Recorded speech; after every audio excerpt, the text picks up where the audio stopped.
आज की क्लास में हम भारत के वैधानिक एवं संवैधानिक इतिहास के अंतर्गत मद्रास की न्याय व्यवस्था के बारे में जानेंगे।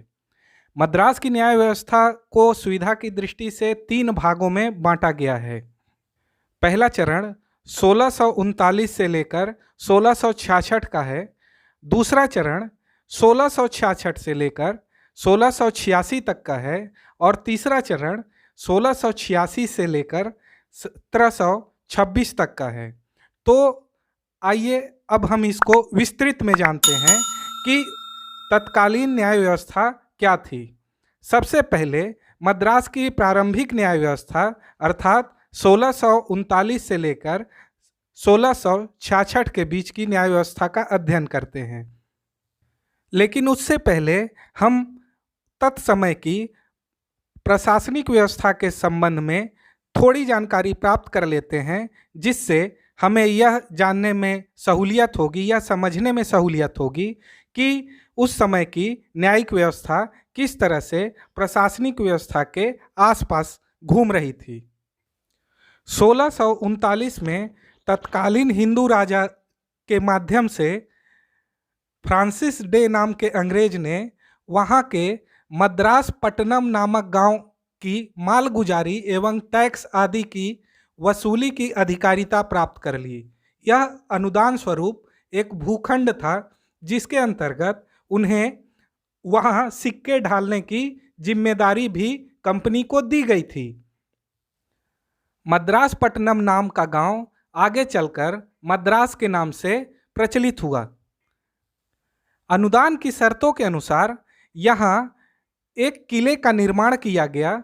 उस किले का नाम फोर्ट सेंट जॉर्ज रखा गया, जिसके अंतर्गत अंग्रेज व्यापारी निवास करते थे। इस किले के बाहर निवास करने वाले व्यक्तियों को ब्लैक टाउन का नाम दिया गया, जहां भारतीय निवास करते थे।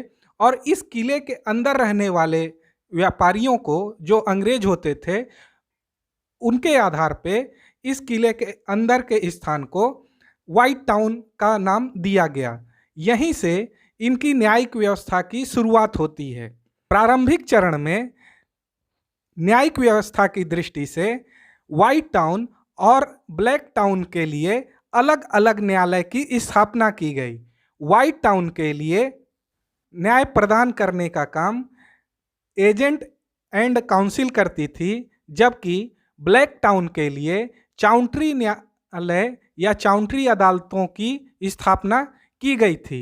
व्हाइट टाउन के संबंध में एजेंट इन काउंसिल का निर्माण किया गया, जिसका क्षेत्राधिकार या विस्तार नगर तक ही सीमित था, अर्थात उस अंग्रेजी बस्ती व्हाइट टाउन तक ही सीमित था। वह साधारण मामलों के निर्णय करने के लिए अधिकृत था। मामले का निर्णय अंग्रेजी कानून के अनुसार ही किया जाता था और जो मामले कठिन होते थे या फिर उनकी समझ के परे होते थे, ऐसे मामले के संबंध में उन्हें निर्णय देने के लिए इंग्लैंड भेज दिया जाता था। व्हाइट टाउन में न्याय व्यवस्था प्रशासन पर ही निर्भर थी, अर्थात प्रशासनिक अधिकारी ही न्याय प्रदान करने का कार्य करते थे। अपराधों का विभाजन अंग्रेजी विधि पर आधारित था, क्योंकि इनके न्यायिक व्यवस्था के अंतर्गत अंग्रेजी कानून का पालन किया जाता था। लेकिन सजाओं आदि की प्रकृति स्थानीय विधि पर आधारित थी, अर्थात कोई सजा कैसे देनी है यह स्थानीय विधि के द्वारा तय होता था। एजेंट इन काउंसिल की व्यवस्था व्हाइट टाउन में स्थापित न्यायालय के लिए की गई थी, लेकिन ब्लैक टाउन में स्थापित न्यायालय के लिए चाउंट्री अदालत का निर्माण किया गया था, क्योंकि ब्लैक टाउन के विषय पर अंग्रेजों ने न्याय प्रदान करने में कोई रुचि नहीं ली थी। उन्होंने इस क्षेत्र के में पूर्व प्रचलित भारतीय न्याय व्यवस्था को ही प्रचलित रखा, अर्थात जिस प्रकार से पहले से न्याय प्रदान किया जा रहा था उस क्षेत्र के लिए वही न्याय व्यवस्था आगे भी चालू रही, अर्थात वहाँ उनका सीधा हस्तक्षेप नहीं था और उन्होंने इस पर तत्समय हस्तक्षेप करना उचित भी नहीं समझा, क्योंकि वे राजा से किसी तरह का मतभेद नहीं लेना चाहते थे। इसलिए तत्समय प्रचलित चाउंट्री अदालत उस समय भी प्रचलित ही रही। चाउंट्री अदालत का गठन केवल एक सदस्य था, अर्थात वहाँ का जो आदिगर था उसे उस न्यायालय का न्यायाधीश माना जाता था। यह आदिगर गांव का मुखिया होता था। आदिगर का पद वंशानुगत था, अर्थात यह किसी योग्यता पर निर्भर नहीं करता था। आदिगर का पुत्र ही आदिगर के लिए उत्तराधिकारी होता था। इसके लिए न्यायालय के कार्यालय के रूप में कोई स्थान निश्चित नहीं था। आदिगर अपने निवास स्थान या चौपाल या किसी वृक्ष के नीचे जो बने चबूतरे होते हैं उसके नीचे भी न्याय प्रदान करने का कार्य करता था। आदिगर के जो शक्तियां हैं उस क्षेत्र में असीमित थी, अर्थात उस पर कोई नियंत्रण नहीं था। उस क्षेत्र के संबंध में वह एक महत्वपूर्ण अधिकारी होता था। वह उस क्षेत्र के लिए चुंगी वसूलने का भी काम करता था। वह दीवानी, फौजदारी, माल व अन्य प्रत्येक मामलों में निर्णय देने का अधिकार रखता था। इसके लिए कोई निश्चित प्रक्रिया नहीं थी, अर्थात न्यायालय की क्या कार्रवाई प्रक्रिया होगी यह उस समय उल्लेखित नहीं था, अर्थात सारी प्रक्रिया आदिगर के स्वेच्छा पर निर्भर करती थी। कनप्पा नाम के एक आदिगर हुए जिन पर यह आरोप लगा कि उन्होंने लड़कियों की चोरी की है तथा दास बनाने के लिए उनका व्यापार किया है और उसमें सहायता की है। इस आरोप के कारण उन्हें 1652 में उनके पद से हटा दिया गया और उनकी जगह 2 अंग्रेज कर्मचारी को न्यायाधीश के रूप में नियुक्त किया गया। हालांकि इसके बाद 1663 में इस न्यायालय के लिए पुनः भारतीय आदिगर की नियुक्ति की गई, किंतु 2 वर्षों पश्चात कंपनी के अंग्रेज कर्मचारियों को यह पद पुनः सौंप दिया गया। लेकिन उस समय जो गंभीर प्रकृति के अपराध होते थे उसमें दंड देने से पूर्व उस समय शासक से परामर्श लेना आवश्यक था। यह व्यवस्था उस समय की न्याय व्यवस्था के अंतर्गत किया गया था। सन 1641 में एक भारतीय द्वारा किसी स्त्री की हत्या की जाने पर बिना विचारण किए केवल साधारण जांच पड़ताल के बाद उसे फांसी दे दी गई। अपराधी के विरुद्ध यह आरोप था कि मृत स्त्री के साथ उसके अनैतिक संबंध थे और उसके घर की तलाशी ली जाने पर वहां से मृत स्त्री के कुछ गहने और कपड़े बरामद हुए थे।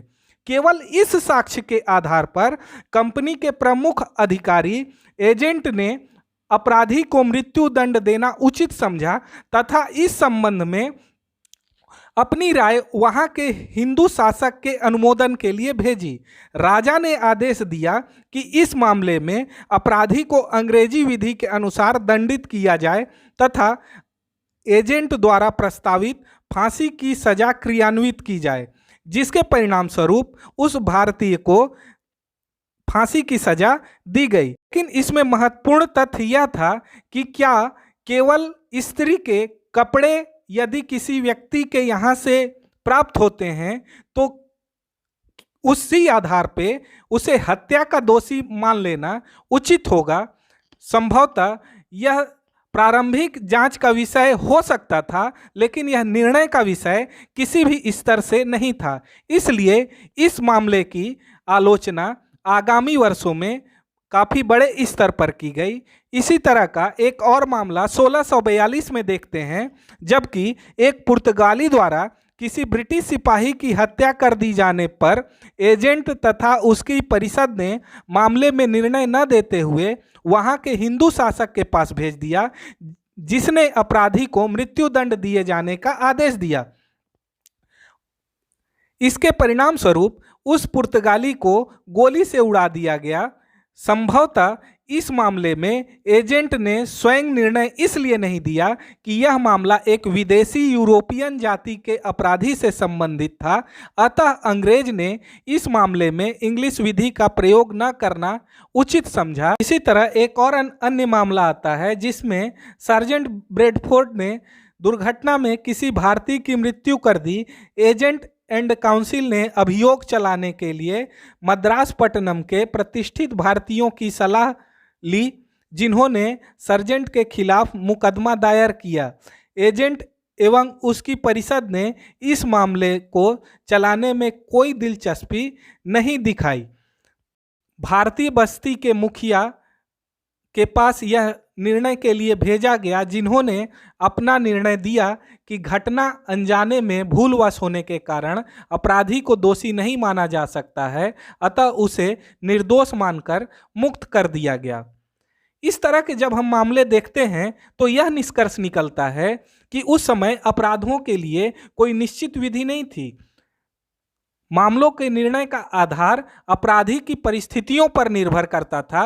इस प्रकार विधि परिस्थिति के अनुसार भिन्न भिन्न होती थी और गैर अंग्रेज द्वारा गंभीर अपराध किए जाने पर उसे दंडित करने से पूर्व एजेंट हिंदू शासक की अनुमति लेना आवश्यक समझता था। हिंदू शासक प्रायः यह आदेश देता था कि अपराधी को इंग्लिश विधि के अनुसार ही दंडित किया जाए, और अंग्रेजों के संबंध में यह व्यवस्था थी कि गवर्नर इन काउंसिल, जो उस समय एजेंट इन काउंसिल के नाम से जाना जाता था, वह उस मामले में स्वयं निर्णय लेता था और गंभीर मामलों के लिए वह इंग्लैंड स्थित न्यायालय को सुपुर्द करता था, जहां अंग्रेजों के संबंध में निर्णय लिए जाते थे।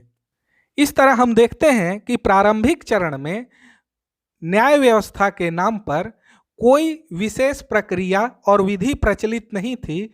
उस समय प्रचलित अंग्रेजी विधि एवं भारतीय विधि का एक सम्मिश्रण था जो दोनों के लिए अलग अलग था। लेकिन द्वितीय चरण में यह स्थिति बदल गई और द्वितीय चरण का जो काल है अर्थात 1666 से लेकर 1686 तक का काल, इसमें विभिन्न परिवर्तन किए गए, जिसमें परिवर्तन का सबसे महत्वपूर्ण जो आधार हुआ वह 1661 का राजलेख हुआ, जिसके अंतर्गत समस्त न्यायिक शक्ति गवर्नर इन काउंसिल में केंद्रित कर दी गई, जो व्यवस्थापिका और प्रशासन का भी प्रमुख अधिकारी होता था। इसके अलावा भारतीय स्थित आंग्ल बस्तियों में न्याय प्रशासन के लिए इंग्लिश विधि का प्रयोग किया जाने लगा। यह व्यवस्था 1661 के राजलेख द्वारा की गई, जिसका प्रभाव हम द्वितीय चरण में देखते हैं।